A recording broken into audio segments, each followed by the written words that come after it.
नमस्कार दोस्तों and welcome to my channel Dam Engineering. तो इस वीडियो में हम डिस्कस करने वाले हैं लीड कोड प्रॉब्लम 3 जिसका नाम है longest substring without repeating characters. तो सबसे पहले हम इसका स्यूडो कोड देखेंगे जो एक जनरलाइज्ड फॉर्म में होगा, और उसके बाद लैंग्वेज स्पेसिफिक कोड देखेंगे in Python, Java, C plus plus and JavaScript. इसी के साथ एंड में हम इसी प्रॉब्लम के थोड़े वेरिएशंस भी देखने वाले हैं। तो आइए इस वीडियो को शुरू करते हैं।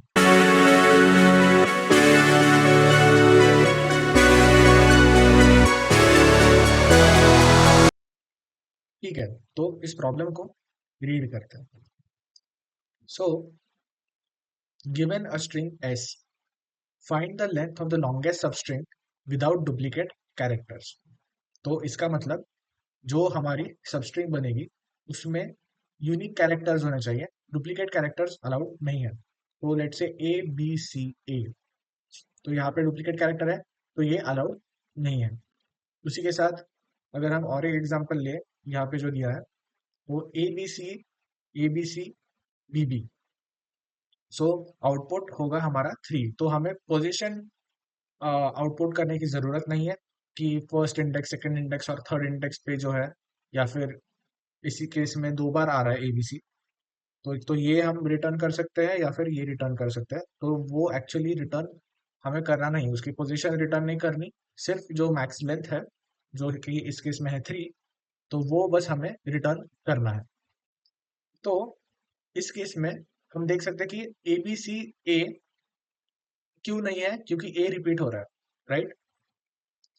सिमिलरली बी सी ए भी हमारी स्ट्रिंग हो सकती है, ठीक है। तो एक से ज्यादा आंसर हो सकते हैं, मतलब ऐसा हो सकता है कि आउटपुट मेरा 3 है और 3 लेंथ के एक से ज्यादा स्ट्रिंग्स है, बट वो मैटर नहीं करेगा, ठीक है। वो हमारे सॉल्यूशन में मैटर नहीं करेगा, हमें बस 3 रिटर्न करना है, ठीक है, क्योंकि हमें पोजीशन नहीं रिटर्न करनी। अगर पोजीशन रिटर्न करने की जरूरत होती तो फिर थोड़ा मुश्किल होता, बट क्योंकि अभी ये ए बी सी करूँ रिटर्न, बी सी ए रिटर्न करूँ, या फिर ये वाला दूसरा ए बी सी रिटर्न करूँ, तो उसमें थोड़ा सा कंफ्यूजन क्रिएट होता है, ठीक है। अभी उसके बाद लेट्स से हमारे पास ये स्ट्रिंग है B B B B B, तो B B B B B, right. तो मैक्स लेंथ क्या है, तो 1 ही है, right, which is only B. The answer is B with the length of 1। Similarly यहाँ पे क्या आएगा, पी डब्ल्यू डब्ल्यू के ई डब्ल्यू में, तो यहाँ पे हम देख सकते हैं कि टी डब्ल्यू डब्ल्यू, तो डब्ल्यू डब्ल्यू तो रिपीट हो रहा है, डब्ल्यू के ई ये हो सकता है विद आउटपुट 3, पर डब्ल्यू के ई डब्ल्यू नहीं हो सकता, राइट। तो जब हम सबस्ट्रिंग की बात करते हैं और सबसीक्वेंस की बात करते हैं तो उसमें डिफरेंस क्या है। तो लेट्स से मेरे पास है A B C D A F G H, तो सबसीक्वेंस होगी जो कॉन्जिक्यूटिव नहीं है, तो A B C D F G H. तो लॉन्गेस्ट सबसीक्वेंस इस केस में 4 + 3 होगा, which is 7। But substring जो है वो हमेशा क्या होने वाली है, तो वो कंटिन्यूस होने वाली है, कॉन्जुगेटिव होने वाली है। तो उस केस में ए एफ जी एच या फिर ए बी सी डी, इन दोनों में से एक हमारा आंसर होगा। मतलब आंसर तो अल्टीमेटली हमें 4 ही देना है, ठीक है। So this was the some longest substring without repeating characters. So let's see how to solve this. तो अब हमने इस प्रॉब्लम को डिटेल में देखा है, तो अब मैं चाहता हूं कि आप इस वीडियो को पॉज करो और इस प्रॉब्लम को खुद से सॉल्व करने की कोशिश करो। So pause this video and try it out for yourself.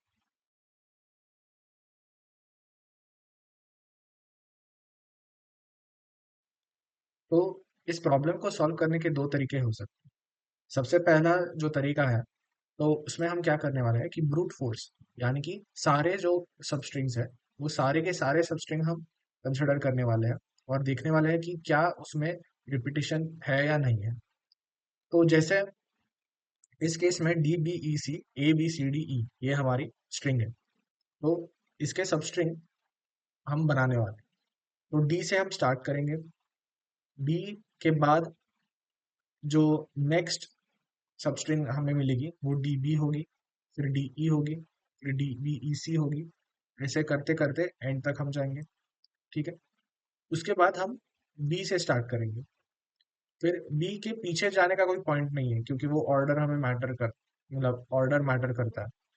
तो बी से स्टार्ट होने वाले सब स्ट्रिंग तो B B E, B C A B, मतलब B E C A B, ऐसे करते करते एंड तक, last being B E C A B C D E. ये हमारे सबस्ट्रिंग्स हो गए। उसके बाद यहाँ से स्टार्ट करेंगे ई से, तो पीछे तो नहीं जाएंगे क्योंकि वो तो पहले ही कंसिडर हो गया है वैसे भी। तो जैसे ई बी जो है वो बी ई में कंसिडर हो गया है, फिर ई और डी बी ई ये वाली ये भी पहले कंसिडर हो गई है। तो पीछे हम नहीं जाएंगे इन जनरल एज जरूर, और आगे ही देखेंगे।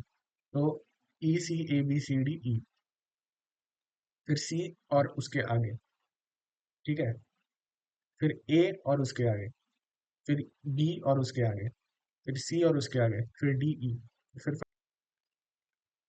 ठीक है, और फाइनली ई। तो ये हमारे सारे के सारे सबस्ट्रिंग हो गए। हम देख सकते हैं कि ये जो सारे सबस्ट्रिंग्स हैं, तो इनमें हमें बस क्या करना है कि चेक करना है कि रिपीटिंग कैरेक्टर है या नहीं। तो अब हमें ये फिगर आउट करना है कि अगर एक सबस्ट्रिंग में कोई कैरेक्टर और एक बार आ रहा है तो फिर ये आइडेंटिफाई कैसे करें, राइट। तो जैसे अगर हम डी से स्टार्ट कर रहे हैं तो सबसे पहली स्ट्रिंग क्या होगी, तो सबसे पहली सब स्ट्रिंग होगी डी बी, डी होगी, फिर डी बी, फिर डी बी ई होगी, फिर डी बी ई सी होगी, फिर D B E C A होगी, फिर D B E C A B होगी। अब यहाँ पे डुप्लीकेट है और पहले तक डुप्लीकेट नहीं था, तो ये हमें कहीं ना कहीं स्टोर करना पड़ेगा कि कौन सा एलिमेंट आ गया है। तो क्या मैं ये कंसिडर कर सकता हूँ कि टोटल नंबर ऑफ कैरेक्टर्स ये 256 है। हालांकि सारे के सारे 256 यूनिक कैरेक्टर्स को जो ASCII वैल्यूज रिप्रेजेंट कर सकते हैं, तो 256 की 256 हमें स्टोर करने की जरूरत नहीं पड़ेगी।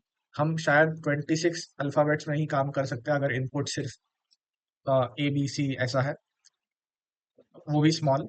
अगर कैपिटल है तो 26 × 2 हो जाएगा वो। तो उतनी बड़ी हम एरे ले सकते हैं। एंड फिर हम क्या करेंगे, हम उसे हर पोजीशन, जैसे अगर ये वाला एरे है तो मैं ऐसे कर सकता हूँ कि 0 1 2 3 4 5 A B C D E F, ठीक है। क्या मैं ऐसे कर सकता हूँ? हाँ, ऐसी एरे कर सकता हूँ मैं। पर मुझे क्या करना पड़ेगा, अगर मैं 26 साइज की एरे लेता हूँ तो मुझे एक छोटी सी प्रॉब्लम होगी कि मुझे हर बार कन्वर्ट करना पड़ेगा कि A is 0, B is 1, C is 2, D is 3, right. पर उसकी जगह अगर मैं ऐसा करता हूँ कि integer X let say equal to A, तो ये मुझे डायरेक्टली एक्स में 97 जो एस का वैल्यू है ये दे देगा। तो इससे क्या होगा, मेरा जो कन्वर्जन है वो इजीली हो जाएगा, ठीक है। तो इसीलिए मैं 256 के एरे को प्रिफर करूंगा, ताकि मैं ये जो चीज है कि एस की वैल्यू डायरेक्टली कन्वर्ट हो रही है इनटू इंटीजर थ्रू दैट, मतलब वो कैरेक्टर डायरेक्टली एक इंटीजर में कन्वर्ट हो रहा है, तो ये मैं यूज करना चाहता हूँ। तो मैं 26 की एरे नहीं यूज करूंगा, मैं 256 की यूज करूंगा, क्योंकि उसमें मुझे डायरेक्टली मैं ऐसे कन्वर्जन कर सकता हूँ, ठीक है। तो 97th पोजीशन जो भी होगी, 97th पोजीशन जो भी होगी, वहां पे मैं स्टोर करूंगा कि क्या मैंने आ, ये कैरेक्टर देखा है या नहीं है, ठीक है। तो एरे में मैं क्या मेंटेन कर रहा हूँ, तो array maintains presence of character, array maintains presence of character, ठीक है। तो एरे में अगर प्रेजेंट है कैरेक्टर, तो हम उसको 0 की जगह 1 कर देंगे कि प्रेजेंट है, और अगर प्रेजेंट नहीं है तो वो 0 ही रहेगा। तो इनिशियलाइज हम करेंगे 0 से, यानी कि सारे एलिमेंट्स उस एरे में 0 होंगे। तो एल्गोरिथम ऐसे होगा कि मैं स्टार्ट कर रहा हूँ इटरेशन, तो बाहर का एक फॉर लूप है, उसके बाद अंदर का एक फॉर लूप है, एंड जब हम सबस्ट्रिंग्स बना रहे हैं तो हम और एक चीज चेक करेंगे कि क्या जो नया एलिमेंट अभी आया है, तो लेट्स से ये इटरेटर ऑन आई है, ये इटरेशन ऑन जे है, तो जो नया एलिमेंट हमें मिल रहा है, ठीक है, लेट्स से नम्स नाम की एरे है, तो नम्स जे जो है, तो वो हैश नाम का एरे है हमारा, जहाँ पे हम ये एरे स्टोर करें। तो हैश ऑफ नम्स जे क्योंकि ये डायरेक्टली इंटीजर में कन्वर्ट हो जाएगा। तो हैश ऑफ नम्स जे, क्या ये इक्वल टू 0 है या इक्वल टू 1 है? तो अगर ये इक्वल टू 0 है तो हम क्या करेंगे, if this is equal to 0 then what we will do, then we will say कि okay this is a valid substring. ठीक है, तो हर बार हम सिर्फ एक ही चेक कर रहे हैं, राइट, कि लेटेस्ट एलिमेंट जो मैंने ऐड किया है क्या वो मेरे सबस्ट्रिंग में ऑलरेडी प्रेजेंट है या नहीं, बस ये एक चीज हम चेक कर रहे हैं। तो अगर वो नहीं है तो उसको ऐड कर देंगे। तो इसी को हम 1 कर देंगे कि अब प्रेजेंट है। ठीक है, और अगर ये फॉल्स होता है तो इसका मतलब कि वो वैलिड सबस्ट्रिंग नहीं है। इसी का और एक मतलब होता है कि एल्स, यहाँ पे कर सकते हैं एल्स,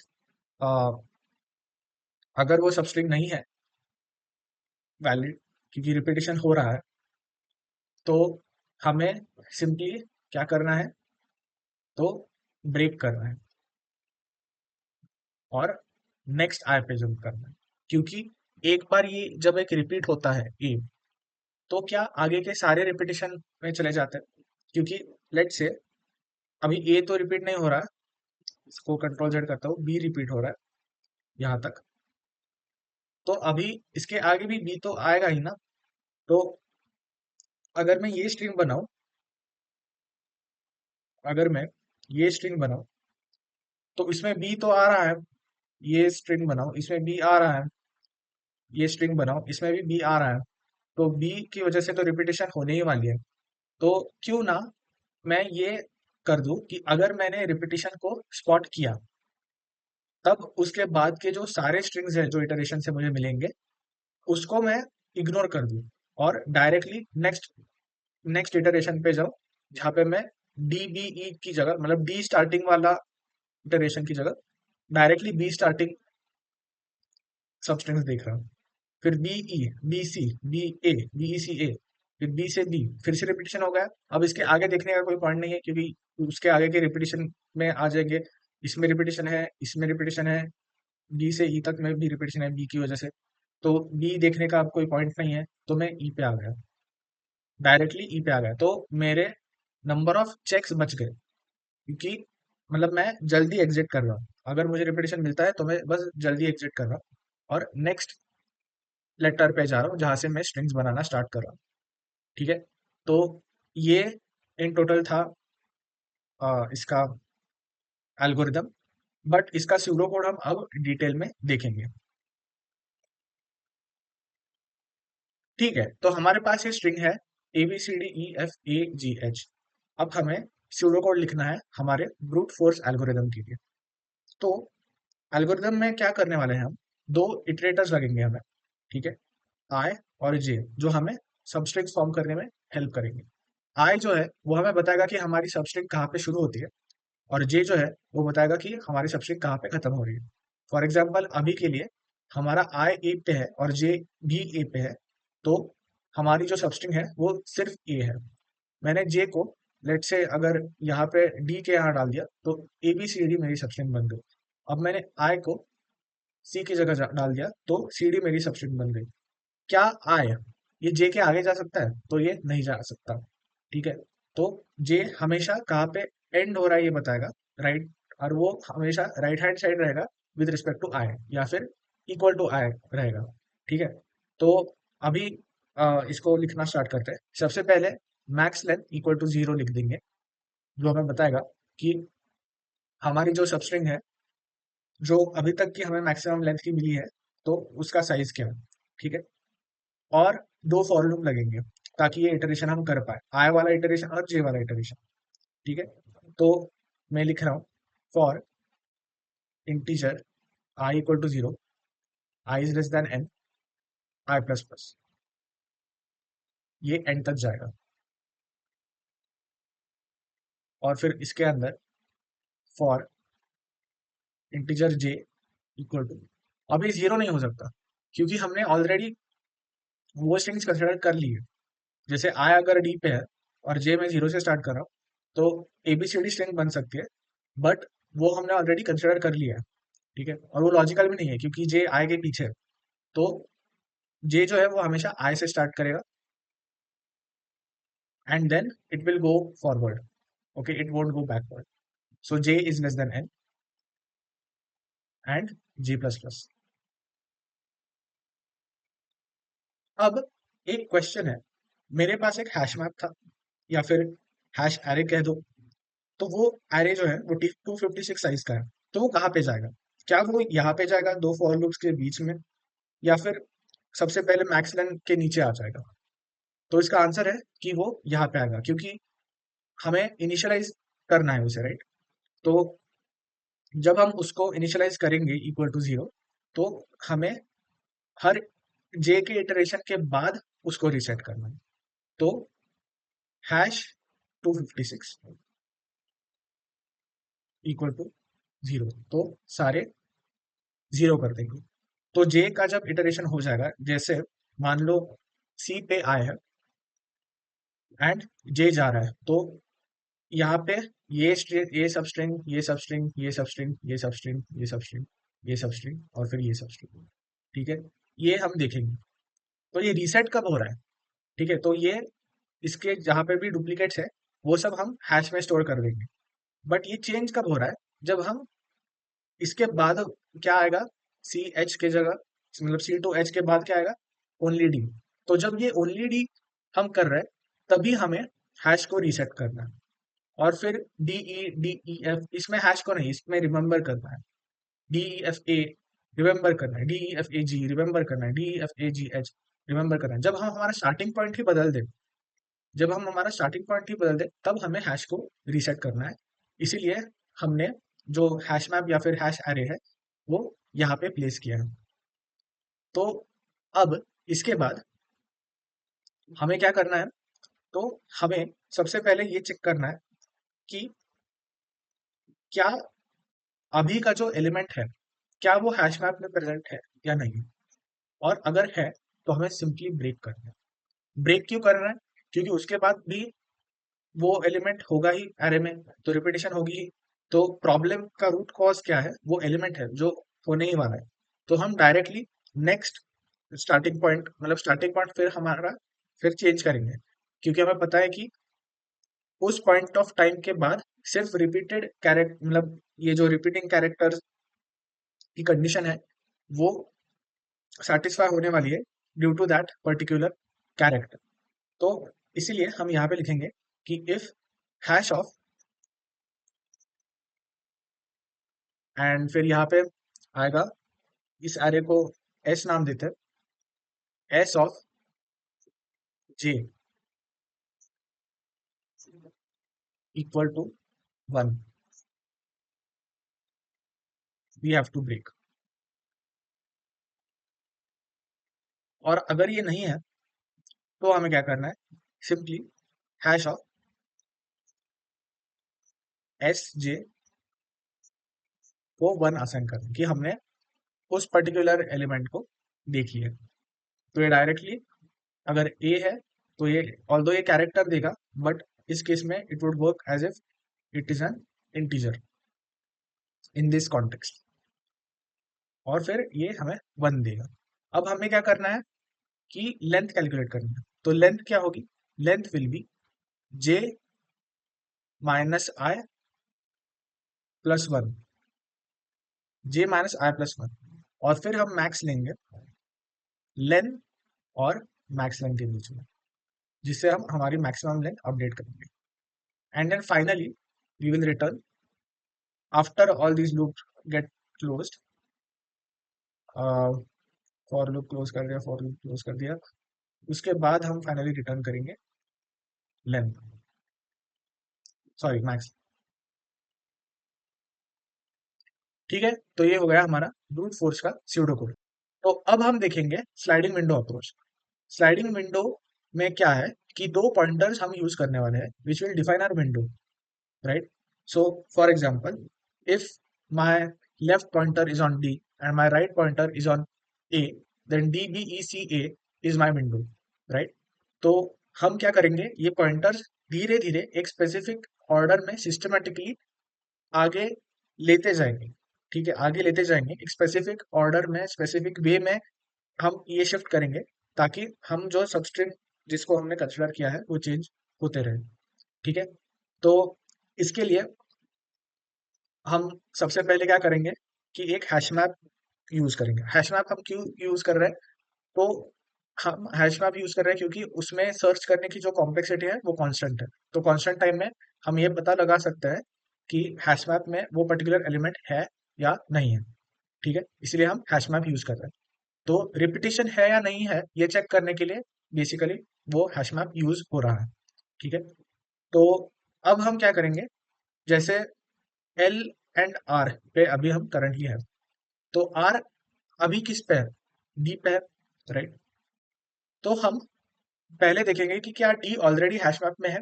तो डी हैश मैप में नहीं है, तो डी नहीं है, तो मैं क्या करूंगा, डी यहाँ पे लिख दूंगा along with its index which is 0। तो डी विथ 0। ठीक है, देन मैं करूंगा आर प्लस प्लस, तो आर यहाँ पे आ जाएगा। अब मेरा कैरेक्टर क्या है? बी है। तो मैं पूछूंगा is B in my hash map? तो B is not in my hash map, तो मैं यहाँ पे लिख दूंगा बी कॉमा 1, और फिर आगे बढ़ूंगा। Is E in my hash map? No, E comma 2। Is C in my hash map? No, C comma 3। Is A in my hash map? No, A comma 4। Is B in my hash map? Yes, it is at index 1. It is at index 1. So, what I will do is this time, since there is a hit, जैसे caches में collision होते हैं कि अगर particular data cache में stored है तो उसको कैशे हिट बोलते हैं, राइट। और अगर नहीं है तो कैशे मिस, तो वैसे अभी हिट हो गया है, राइट। तो इसके वजह से हमें क्या करना पड़ेगा, हमारा जो एल पॉइंटर है वो आगे लेके जाना पड़ेगा। कहाँ तक? तो हमें बस उतना ही आगे लेके जाना है ताकि ये जो कंडीशन है रिपीटिशन वाली वो डिससेटिस्फाई हो जाए। यानी कि अगर मैं बी पे लाऊं, अगर मैं एल को बी तक लाऊं, तो फिर भी there will be a repetition. तो कहाँ तक लेके जाना चाहिए मुझे ताकि ये रिपीटिशन चला जाए? So that would be just ahead of B which is L plus 1। तो एल मेरा यहाँ पे आ जाएगा, एंड बी को मैं अपडेट कर दूंगा 1 से 5। तो लेटेस्ट मैंने कहाँ पे देखा है? That will be stored, right, that will be stored. अब आर आ गया यहाँ पे, आर आ गया सी पे। तो क्या सी कैशे में है? हाँ, सी कैशे में है, not cache sorry, hash map में है। हाँ, हैश मैप में है। तो अब क्या होगा कि सिंस ये हैश मैप में है, हमें फिर से इसको अपडेट करना पड़ेगा उस पॉइंट तक जहाँ की ये कंडीशन डिससेटिस्फाई हो कि रिपीटिशन है क्या किसी भी कैरेक्टर का। तो एल चला जाएगा, एल चला जाएगा आगे यहाँ तक, देन और सी अपडेट होगा। सी अभी क्या 4, ये 4 है, तो ये 5 होगा, ये 6 होगा, तो सी विथ 6। तो मैंने अपडेट कर दिया हैश मैप में। फिर एक बार वही होगा, आर आगे चला जाएगा। क्या डी मेरे कैशे में है? अब डी मेरे कैशे में है, बट क्या ये मेरे सबस्ट्रिंग में है? एल से आर में है? नहीं। तो इफ इफ ये कंडीशन बहुत इंपॉर्टेंट है। If hash map, if hash of array are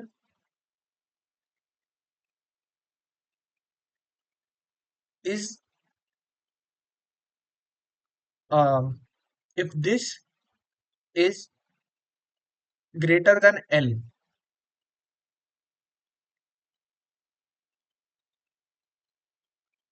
only then L equal to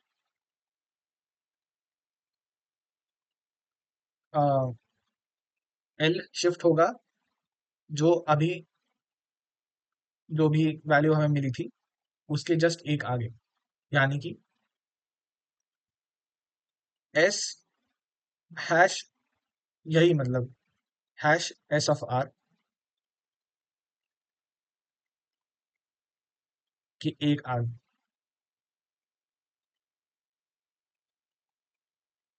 ये बहुत इंपॉर्टेंट कंडीशन है। अगर वो सबस्ट्रिंग में डी अभी है, हैश मैप में है, बट क्या उसका इंडेक्स सबस्ट्रिंग के आगे है, तो उसका आंसर है कि वो जो इंडेक्स है जीरो, ये सबस्ट्रिंग में नहीं है, इसका मतलब डी सबस्ट्रिंग में अभी के लिए नहीं है, मतलब एक्स्ट्रा डी सबस्ट्रिंग में नहीं है। तो इसीलिए that has to be greater than L. इस केस में hash S R is zero, but zero is not greater than current L, right. तो इसका मतलब ये सबस्ट्रिंग के बाहर है, ये पुरानी वैल्यू है। तो उस केस में मैं ये जो एल को आगे लेके जाने वाला रूल था वो मैं यूज नहीं करूंगा, और सिंपली आर को एक एक करके आगे लेता जाऊंगा, और यहाँ पे डी को अपडेट भी करूंगा। डी को अपडेट क्या करूंगा, अभी आई थिंक 7 है D, and then R finally reaches the end A B C D E, right. And then E है, but again it is 2 and L is 4।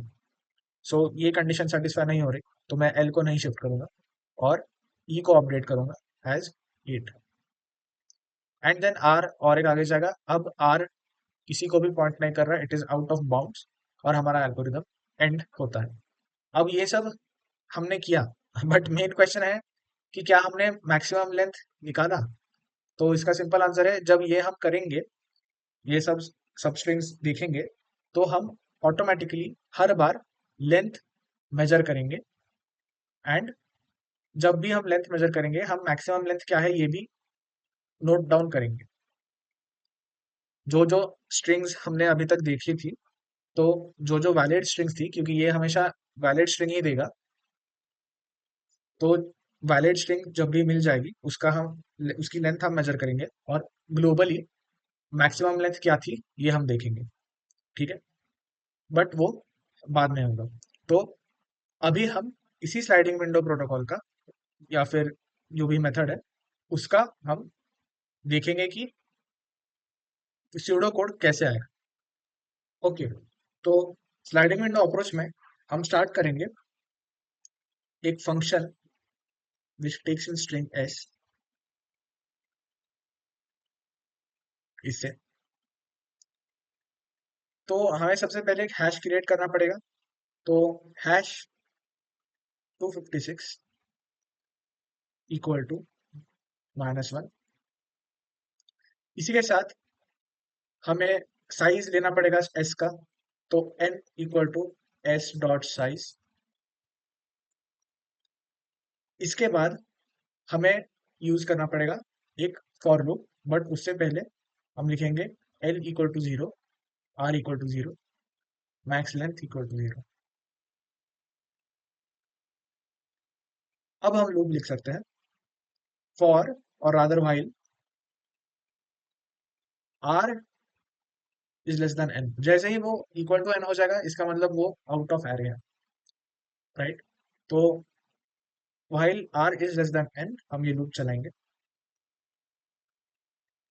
मेरे हिसाब से थोड़ी और स्पेस लग सकती है, ना देखते हैं, बाद में एक्सटेंड कर देंगे। तो while this is true, firstly we have to check कि क्या मेरे हैश मैप में वो वैल्यू है या नहीं है। तो ये कैसे चेक करेंगे, तो if hash of S of R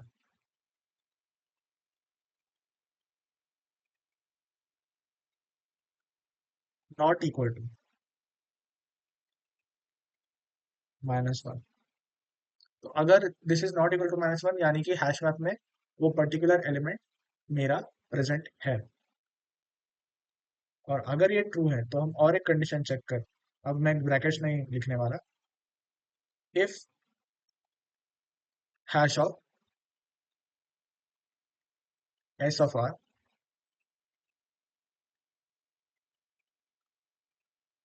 is greater than L. ये क्यों? क्योंकि रिपीटिशन होनी चाहिए सबस्ट्रिंग के अंदर, तो it has to be greater than L, तभी वो रिपीटिशन कंसिडर हो पाएगी। बट और एक केस हो सकती है कि वो एग्जैक्टली एल पे भी हो, तो उस केस में greater than equal to L हो जाए। ठीक है, ये चीज ध्यान में रखना, greater than equal to L. तो अगर ये ट्रू है तो हम क्या करें?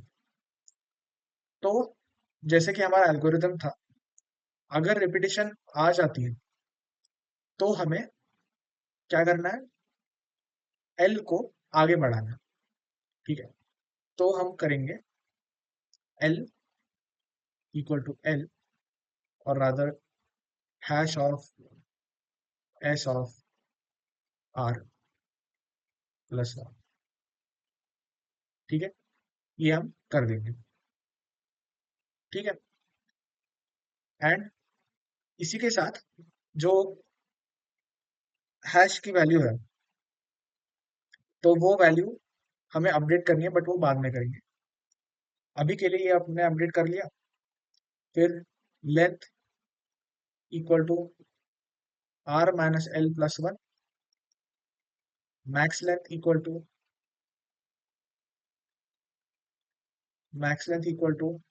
Max of length comma max length.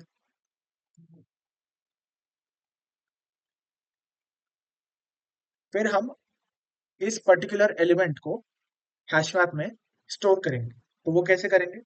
तो हम लिखेंगे कि hash of S of R. अब आगे जाने से पहले हम क्या करेंगे कि हैश एस ऑफ आर जो है, वहां पे हम स्टोर करेंगे आर, यानी कि कौन से इंडेक्स पे हमें वो पर्टिकुलर एलिमेंट मिला है। अगर वो ऑलरेडी हैश मैप में प्रेजेंट है तो वो अपडेट हो जाएगा, अगर वो प्रेजेंट नहीं है तो वो ऐड हो जाएगा। तो ये लाइक दोनों अप्रोचेस के हिसाब से वर्क करेगी। And then finally R plus plus, and then finally we will return the max length, then we will return the maximum. So this was the pseudocode for sliding window approach.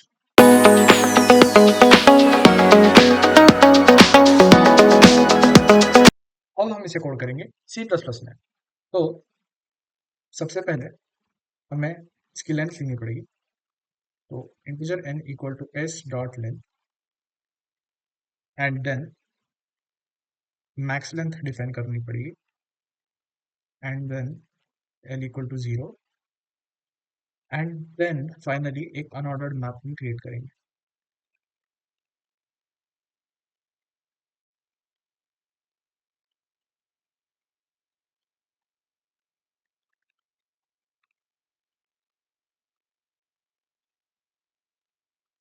ठीक है, तो ये create हो गया है। अब हमें r के हिसाब से आइटरेट करना है,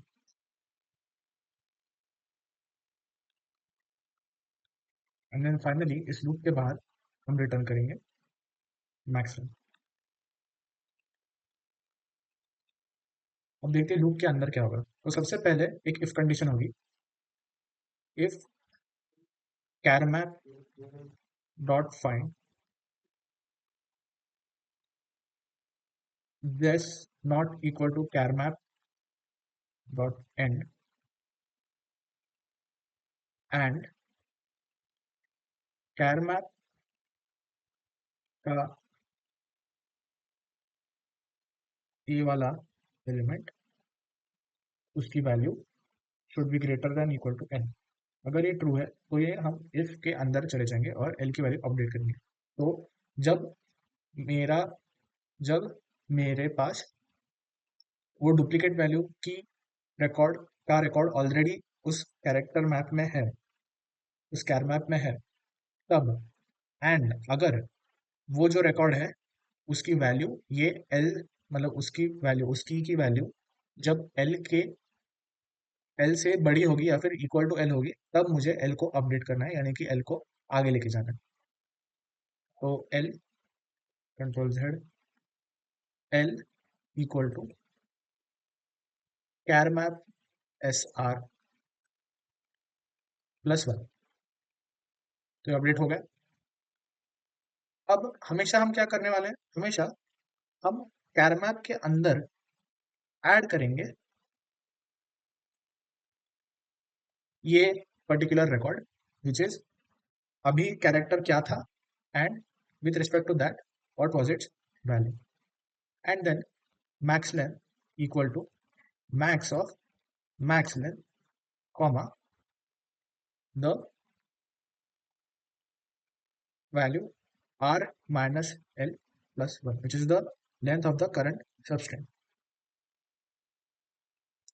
अब इसको रन करके देखते हैं। रिटर्न भी हमने कर दिया है, रिटर्न मैक्स लेंथ। देखते हैं एरर्स आते हैं या नहीं। तो एरर्स नहीं आया। लेट्स सबमिट दिस, और ये सबमिट भी हो गया है। तो this was the answer in C++।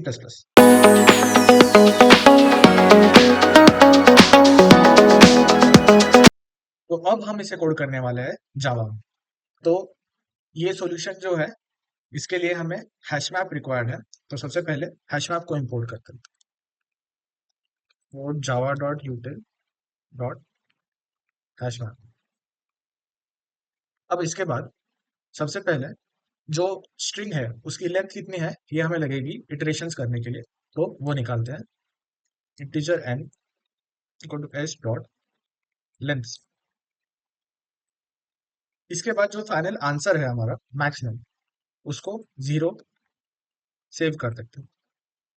उसके साथ l इक्वल टू 0, r हम थोड़ी देर में करेंगे, फॉर लूप के अंदर ही हम उसको डिफाइन करेंगे।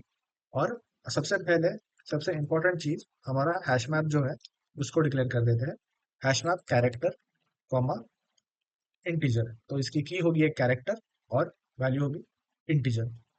इसका नाम रखेंगे char map equal to new hash map,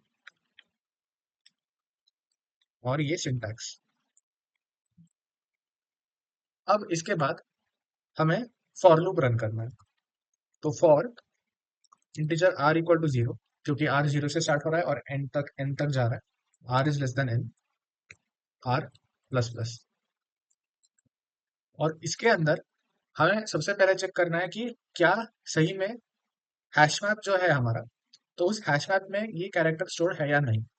तो उसके लिए करंट कैरेक्टर, मतलब अभी r जिस कैरेक्टर पे है उस कैरेक्टर को हमें सेव करना चाहिए किसी वेरिएबल के अंदर, ताकि हम आगे जाके कंपेयर कर पाए या फिर बता पाए या फिर पूछ पाए उस हैश मैप को कि क्या ये कैरेक्टर इंक्लूडेड है ऑलरेडी हैश मैप में या नहीं। तो वो सेव करने के लिए, वो कैरेक्टर सेव करने के लिए हम लिख सकते हैं character character current equal to, उसके बाद आएगा S dot character at R, क्योंकि ये स्ट्रिंग एस पे हमने कॉल किया है। ठीक है। अब एक आएगी इफ कंडीशन, जहाँ पे हम चेक करेंगे कि क्या ये सही में इंक्लूडेड है या नहीं। तो if char map dot contains key current end, not just this end, एक स्पेशल केस है, तभी हम एल को, हम ये इफ किसके लिए लिख रहे हैं, हम इफ लिख रहे हैं ताकि हमें पता लगे कि हमें एल को कैरेक्ट, मतलब एल को शिफ्ट कब करना है। तो एल, आर कंटिन्यूसली शिफ्ट हो रहा है फॉर लूप से, एल को अपडेट कब करना है, एल को आगे कब करना है। ठीक है, एल हमेशा आगे नहीं होगा, आर हमेशा आगे होगा, बट एल को आगे कब लेके जाना है। तो उसके लिए इफ कंडीशन, तो वो कंडीशन है कि जो वैल्यू हमें मिल रही है कैर मैप से, कैर मैप डॉट गेट करंट, इससे जो हमें वैल्यू मिल रही है that value should be greater then और इक्वल टू एल। अगर वो पीछे है तो वो सबस्ट्रिंग एल, एल और आर के बीच में नहीं है, तो वो सबस्ट्रिंग के बाहर है। तो उस केस में अपडेट करने की जरूरत नहीं, उस केस में हम उसको इग्नोर कर देंगे। बट अगर वो वैल्यू जो है, जो डुप्लीकेट वैल्यू है, अगर वो डुप्लीकेट वैल्यू एल और आर के बीच में है, तभी हमें एल को अपडेट करना है। ठीक है। अगर वो एल और आर के बीच में नहीं है तो हमें अपडेट नहीं करना। तो इसीलिए हमने ये char map dot get current is greater than equal to L ये लिखा है। तो अब हम क्या करेंगे, तो एल को अपडेट करेंगे। तो L equal to char map dot get current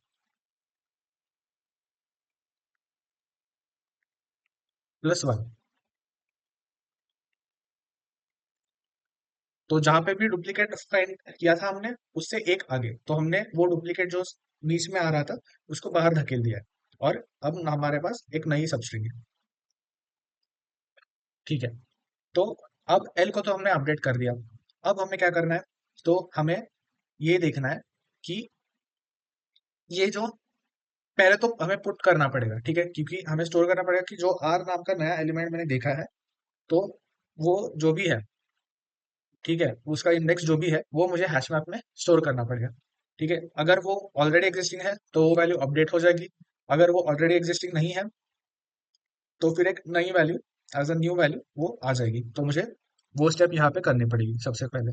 तो कैर मैप डॉट पुट करूंगा मैं ये, char map dot put current comma are.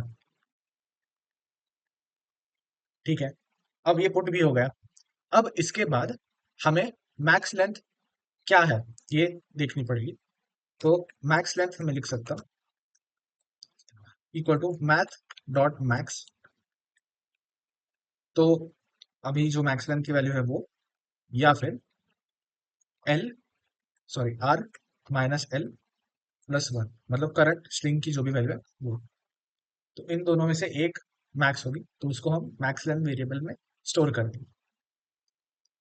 क्या ये करने के बाद हम रिटर्न कर सकते हैं, तो इसको रिटर्न करते हैं। तो ये हो गया हमारा फॉर लूप। फॉर लूप के बाहर हम रिटर्न कर देंगे, और फंक्शन के अंदर तो रिटर्न मैक्सिमम। तो इसको देखते हैं एरर्स आते हैं या नहीं। कंपाइलेशन एरर आ गई। क्लास इंटरफेस इनम और रिकॉर्ड, ओके, इंपोर्ट।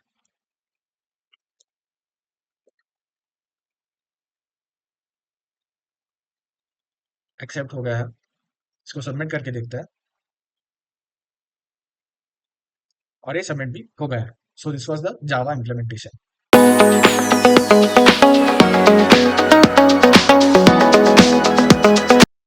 तो अब हम इसे कोड करने वाले हैं पाइथन में।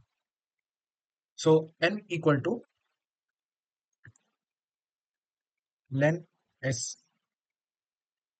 max len equal to 0, l equal to 0, and we will have to create a dictionary called charmap, which will be initially empty.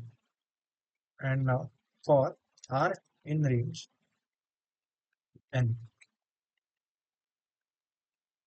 we have to check a particular condition. So to check that condition, we'll say current equal to uh, the string, which is s, and its rth element. So if current in charmap and current and charmap current is greater than equal to L, right. So यहाँ पे हम क्या कर रहे हैं, हमें वो condition डालनी है व्हेन L इज अपडेटेड, वो वाली कंडीशन है ये। ठीक है, कभी कभी L अपडेट होगा, कभी कभी L अपडेट नहीं होगा, तो ये वाली कंडीशन हम यहाँ पे डालने वाले हैं। तो L कब अपडेट होगा, जब करंट कैर मैप में है ऑलरेडी, मतलब लेट्स से 2 4 3 है, और फिर उसके बाद 4 और फिर से 3 है, तो 3 ऑलरेडी मेरे कैर मैप में है, right. And it is greater than equal to L, तो मैं अब मेरा एल 3 के पहले 3 के आगे लेके आ जाऊंगा, राइट। तो वो वाली कंडीशन यहाँ पे हम लिख रहे हैं। So then L will be equal to the value in the char map with respect to current plus one, उससे एक आगे हम आ जाएंगे। ये करने के बाद हमें हमेशा एक अपडेट तो करना ही है। कौन सा अपडेट, जो भी कैर मैप है उस कैर मैप का जो rth एलिमेंट है, मतलब उस कैर मैप में बेसिकली हमें सेव करना है at the value of current, at the value of current हमें सेव करना है, क्या करना है सेव, आर सेव करना है, ठीक है, आर सेव करना है, उसका इंडेक्स सेव करना है विच इज आर। ये करने के बाद हमें मैक्स लेंथ कैलकुलेट करनी है। तो max length equal to max और max length comma R minus L plus one. और ये सब होने के बाद फॉर लूप के बाहर हमें लिखना है return max length. So let's C. So the code has been accepted. So let's submit it, and it has been successfully submitted. So this was the code in Python.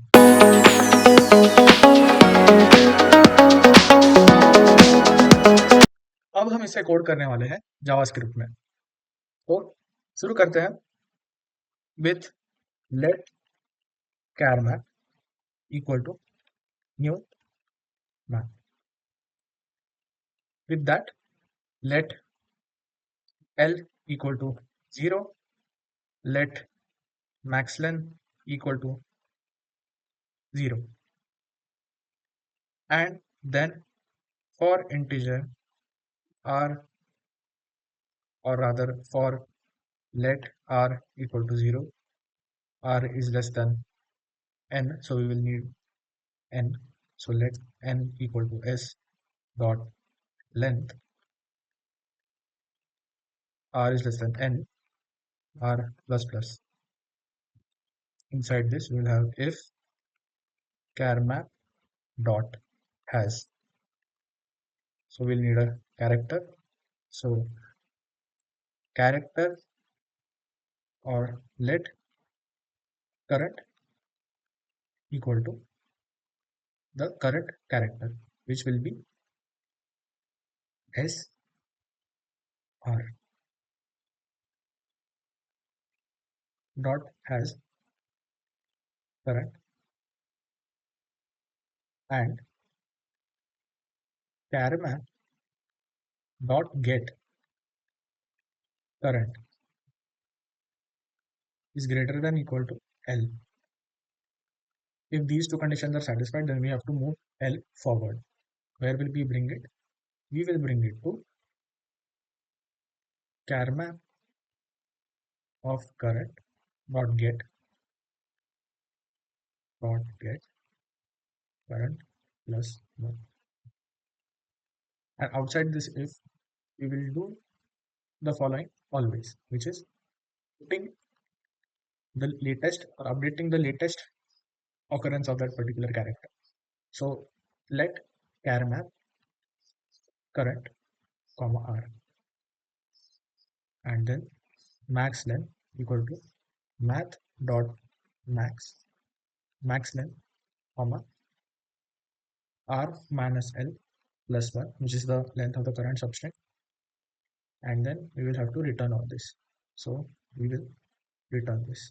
So return max length. Let's see if this works. Okay, this has to be char map dot set.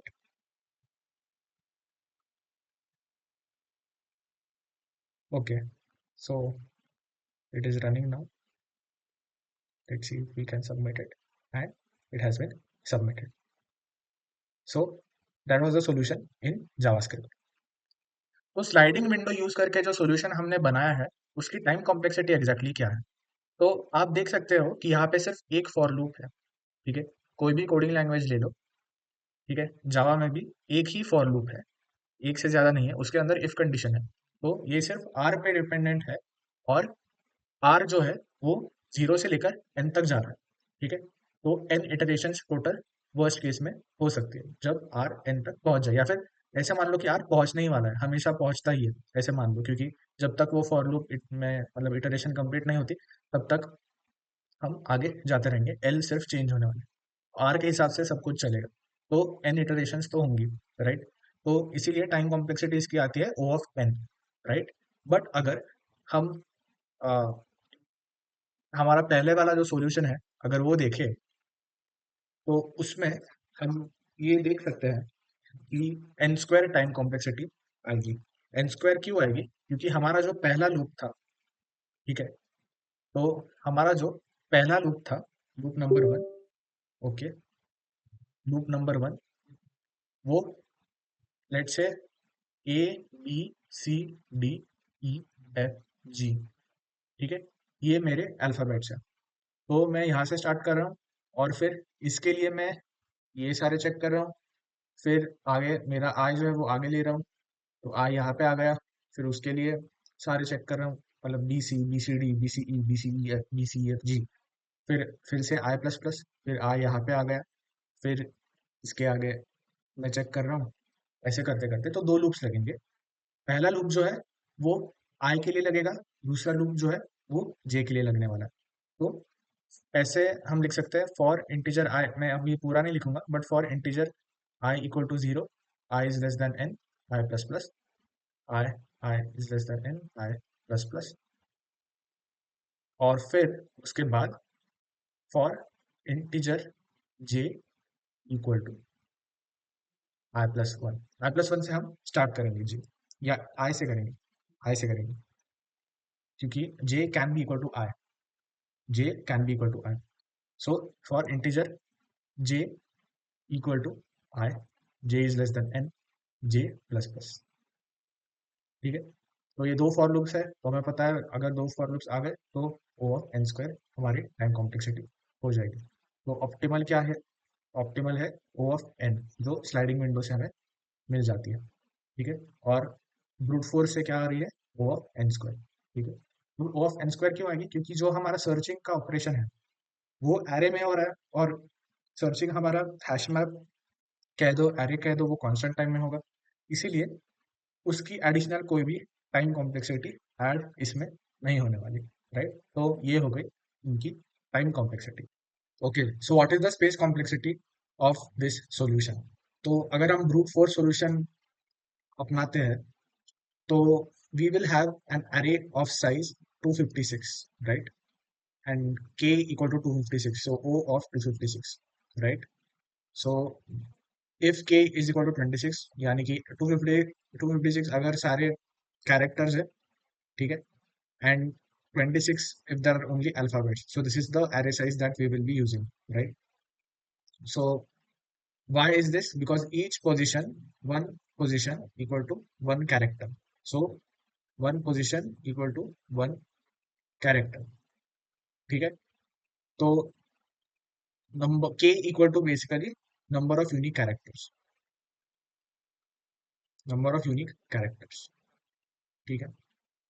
And then also if you use a hash map in the second approach which is the sliding window approach where we use a hash map, तो उस case में भी same ही होगा, right. क्योंकि हम क्या करते हैं, let's say A B C, A B C, A B C है, ठीक है। तो इस केस में नंबर ऑफ यूनिक कैरेक्टर्स क्या है? k equal to three, right. इस पर्टिकुलर स्ट्रिंग के लिए k equal to three is the number of unique characters, right. So अभी इस केस में a equal to let's say one, फिर b two, and then c three, फिर a is four update, b is five update, c is six update, ठीक है। ऐसे updates होने वाले हैं, राइट। सो अपडेट्स होंगे, बट तीन से ज्यादा रिकॉर्ड्स हमें स्टोर करने की जरूरत नहीं। सो k is total number of unique characters, तो जितने नंबर ऑफ यूनिक कैरेक्टर्स है उतने ही हमें पोजीशंस या फिर रिकॉर्ड्स लगेंगे, राइट। तो वो चाहे एरे हो या फिर हैश मैप हो, O of k is your answer. Now in the worst case A B C D dot dot dot E F G H I J, right. तो ए टू जे 10 कैरेक्टर्स है, तो we will require n equal to 10 equal to k। तो n can be equal to k, right, in this case, but in general it is total number of unique characters. So k is total number of unique characters and the space complexity in both the cases is O of k. तो अब हम ये discuss करने वाले हैं कि ये जो प्रॉब्लम है वो हमें रियल लाइफ में कहाँ कहाँ पे दिख सकता है। तो लेट से आप अमेजोन पे हो, ठीक है, और प्रोडक्ट को ब्राउज कर रहे हो, ठीक है। तो आपने सबसे पहले ब्राउज किया लेट से एक लैपटॉप, उसके बाद आपने ब्राउज किया एक स्पीकर, ठीक है। उसके बाद लेट से आपने ब्राउज किया हेडफोन, फिर मोबाइल, फिर से लैपटॉप, फिर से स्पीकर,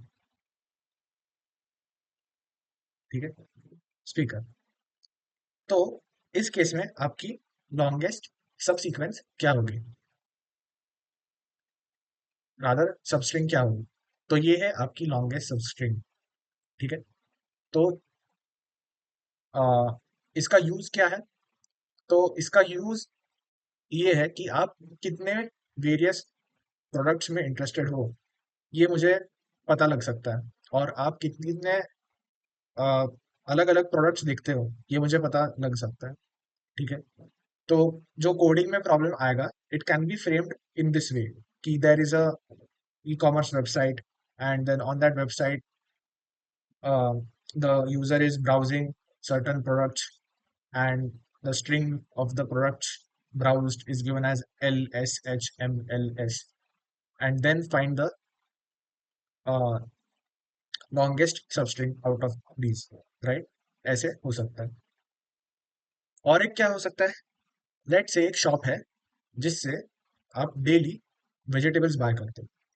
तो लेट से मंडे को आपने बाय किया टोमेटो, ट्यूसडे को आपने बाय किया वेजिटेबल्स, या फिर फ्रूट्स ले लेते हैं, ठीक है।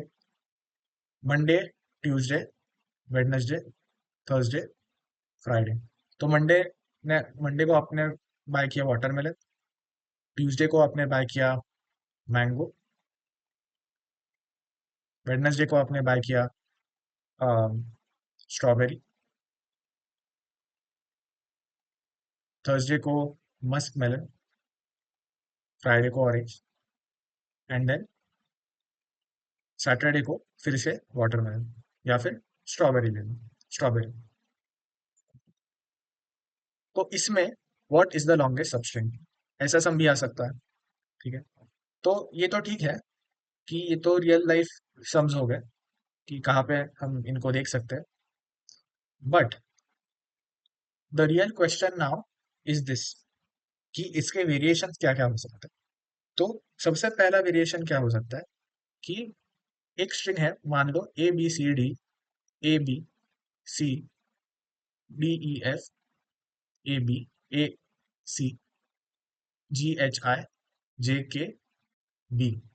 ठीक है। तो इसमें लॉन्गेस्ट सबस्ट्रिंग कोई ना कोई तो मिल ही जाएगी। शॉर्टेस्ट सबस्ट्रिंग हमें पता है कि single element will be the shortest substring, तो वो भी हमें पता है, ठीक है। But how many how many substrings are there, how many how many substrings such that they have unique characters, ठीक है। तो यहाँ पे हमें काउंट करना है सबस्ट्रिंग्स को which are having unique characters. तो जैसे ABCD एक सबस्ट्रिंग हो गई विद यूनिक कैरेक्टर, ठीक है। उसके बाद ये ब्रेक हो गया, फिर ABC एक हो गया, फिर BCD हो सकता है, BCDE हो सकता है, ठीक है। तो ऐसे कितने सबस्ट्रिंग्स है, हाउ मेनी सबस्ट्रिंग्स, ये एक सवाल हो सकता है, ठीक है, हाउ मेनी सबस्ट्रिंग्स, ठीक है। तो ये एक सवाल हो सकता है। देन दूसरा वेरिएशन ये हो सकता है, ये तो पहला वेरिएशन है।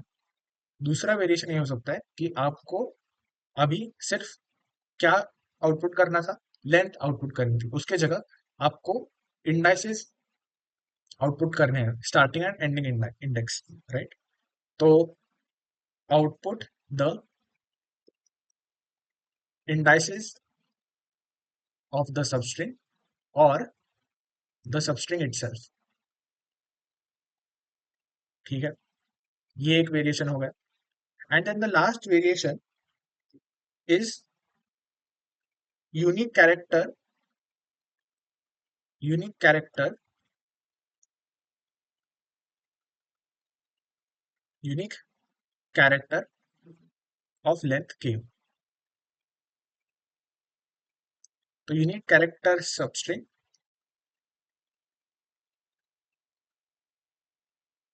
Unique character substring of length k। तो यहाँ पे हमें लॉन्गेस्ट नहीं ढूंढना, बट हमें देखना है कि क्या k लेंथ की, k यूनिक कैरेक्टर्स की सबस्ट्रिंग इसमें है या नहीं, और है तो वो कौन सी है, कहाँ पे है। ठीक है, तो यहाँ पे मैक्स लेंथ नहीं देनी, लेंथ ऑलरेडी गिवन है, हमें बस देखना है कि उस लेंथ की सबस्ट्रिंग इसमें जो भी इनपुट दिया है उसमें है या नहीं। तो ये हो गए हमारे 3 वेरिएशंस, राइट। ओके, तो I hope you enjoyed this video, and अगर आपको कुछ डाउट हो तो आप कमेंट सेक्शन में ज़रूर उस डाउट को पूछ सकते हो। उसी के साथ जो जो वेरिएशंस हमने डिस्कस किए थे, अगर उसका सोल्यूशन आपको मिलता है तो वो भी आप कमेंट सेक्शन में डाल सकते हो। तो please like, share, subscribe and comment. With this, let's end this video. Thank you.